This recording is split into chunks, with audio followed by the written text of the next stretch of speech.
At sa mga nagtatanong naman, gusto ko lang kalaruhin. Sa 6 years na relationship namin at sa mga nagko-comment ng nag-cheat ako dati o kung ano-ano man, gusto ko lang kalaruhin man.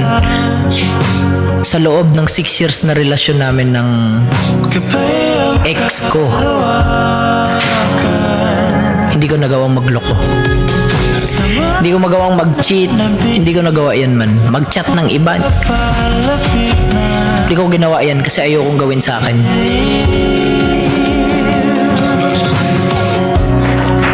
Kung meron kayong pruweba, sa inyo na yung Mustang ko, bibigyan ko pa kayo 1 milyon na nag-cheat ako sa loob ng 6 years relationship namin. I-post nyo yung mga pruweba nyo, bibigay ko sa inyo kaagad 1 milyon at yung sasakyan ko.